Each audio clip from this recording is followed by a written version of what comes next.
नंद का लाला, जब नंद के यहाँ पर लाला का प्रागट्य हुआ ना, तो नंद बाबा ने ब्रजवासियों को, ब्राह्मणों को और तीसरा पितरों को भी प्रसन्न किया।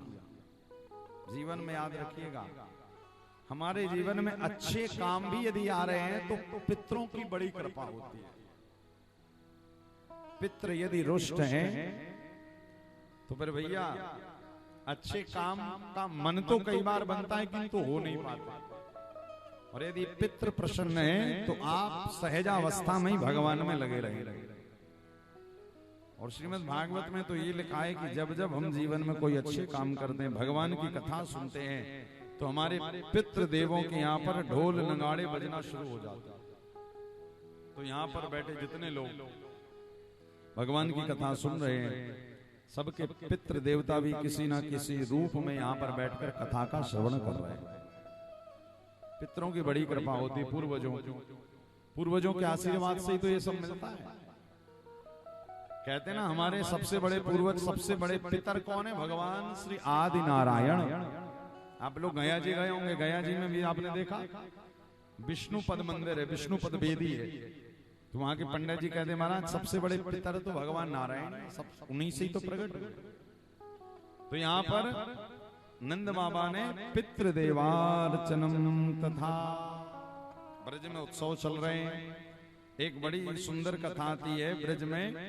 ठाकुर जी का जब, ठाकुर जी को जब बधाई देने के लिए सब लोग गई ना, तो बरसाने की एक बूढ़ी सखी, सुनो बड़े ध्यान से, बरसाने की एक बूढ़ी सखी, अब इतनी भी ज्यादा बूढ़ी नहीं है, बस बीच वाली समझो, और बूढ़ी के साथ साथ खूब बढ़िया मोटी,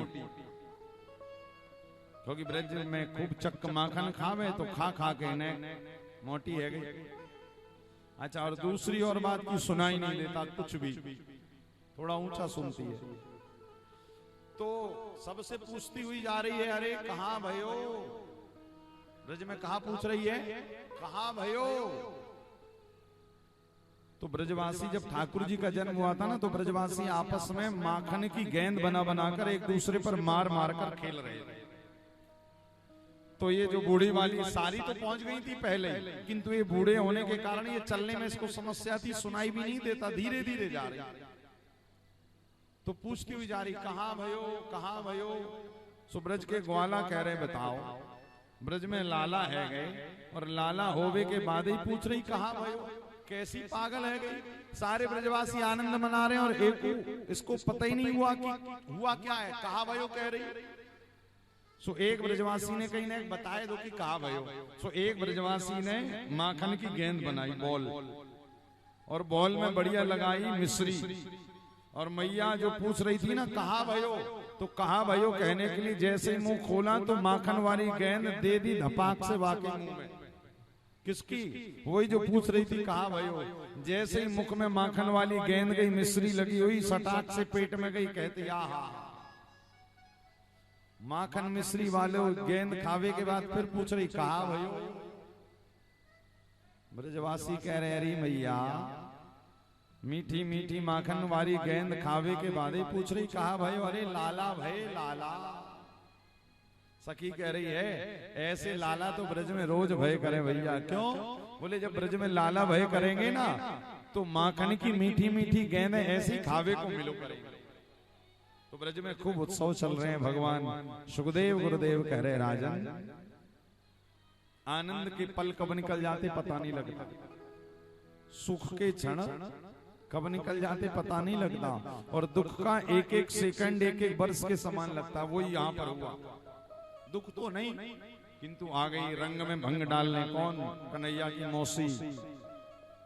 कंसेन प्रहिता घोरा पूतना बाल घातनी, शिशुंसार निघ्नन्ति पुरग्राम ब्रजादिषु। नारद जी ने कंस से कहा था, कंस तुम्हें मारने वाला काला होगा, मुरली वाला होगा, देखने में सीधा होगा, किंतु पेट में 1.5 हाथ की दाढ़ी वाला होगा। तो भगवान ने, कंस ने अपनी बहन पूतना से कहा, बोले जाओ भादों की अष्टमी तिथि के दिन जितने भी बालकों ने जन्म लिया सबको मारकर खा जाओ। जब सबको मारकर खाओगी तो उन्हीं में एक कृष्ण भी होंगे, वो भी चले जाएंगे। छोटे छोटे बालकों को मारकर खाती हुई पूत, देखिए पूतना का मतलब है, पूत मतलब पवित्र ना माने नहीं, जो पवित्र नहीं है उसी का नाम है पूतना। श्रीमद् भागवत में लिखा है चतुर्दशी तिथि के दिन गई भगवान के पास, छोटे छोटे बालकों को मारकर खाती हुई। खान पान भी बढ़िया नहीं, खानदान भी बढ़िया नहीं। किसका खानदान है? कंस की बहन है, बक की बहन है। अहो बकेयम स्तन काल कोटम जिघांसयापायदप्य साधवी लेभेम गतिम धात्र्योचिताम कंबा दयालुम शरणम ब्रजेना। छोटे छोटे बालकों को मारकर खाती हुई, जिसका ना तो खान पान बढ़िया है ना खानदान बढ़िया है। पहुंच गई नंद महल के दरवाजे पर।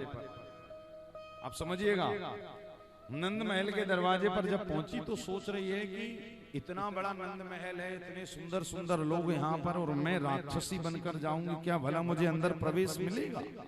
पूतना ने कहा नहीं, ऐसे नहीं जाऊंगा।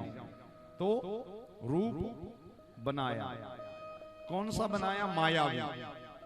मायावी कहें तो दिखती थी पहले कुरूप राक्षसी, फिर इतनी सुंदर दिखने लगी, इतनी सुंदर दिखने लगी कि जब नंद महल में गई तो सबने कहा भैया ये कौन आ गई? कोई कह रहा लगता है आसमान से साक्षात कोई देव कन्या पधारी है, कोई देवांगना पधारी है ठाकुर जी का दर्शन कर।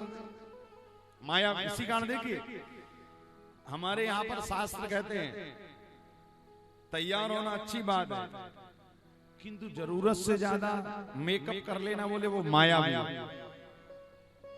होता है, कोई भी हो। अच्छा शादी विवाहों में आपने एक बार हम आपको बड़ी मजे की बात बताएं, हम दिल्ली गए, दिल्ली में एक स्थान है रोहिणी पार्क, वहां की शादियां तो महाराज दिल्ली की शादी और मारवाड़ियों की शादी, तो बुलाए हमें, बोले महाराज जी आप भी आइएगा। हमने कहा बिल्कुल। अब गए शादी में, तो अब शादी में गए तो महाराज शादी तो शादी, तो अब शादियों में अब भाई लोग तो जरा कम ही तैयार होते, किंतु माताओं के लिए तो स्पेशल तैयार करने के लिए आती हैं और इतना सारा लगा कर चले जाते हैं कि अपना मूल रूप ही कभी कभी पति नहीं समझ पाते। अच्छा यही हमारी पत्नी है, इतना जा। तो संयोग से क्या हुआ कि वहां पर एक उस घर की बहू जो थी पुत्र वधू खूब एकदम तैयार, क्योंकि उसके देवर की शादी, अब खूब लीपा पोती करके आई, पॉलिश वॉलिश अपने सारे शरीर में और एकदम अप टू डेट बनकर, जैसे ही शादी मंडप में शादी हॉल में पधानी तो सब लोग देख रहे, कह रहे वाह वाह। अच्छा सब लोग कह रहे वाह वाह, और उसका जो बेटा कह रहा है वो कह रहा मेरी मैया गुम हो गई। क्या? अब उसकी माँ पीछे पीछे कह रही नहीं मैं ही तेरी, बोले नहीं मेरी माँ ऐसी लगती नहीं, वो कह रहे नहीं मैं ही तेरी माँ हूं। अब पूरे पांडाल में घूम रही बेचारी वो माँ, सबको कह रहा तुम मेरी माँ, और उसकी माँ सही वाली पीछे, अब पहचान नहीं रहा क्योंकि इतना ज्यादा लगा हुआ।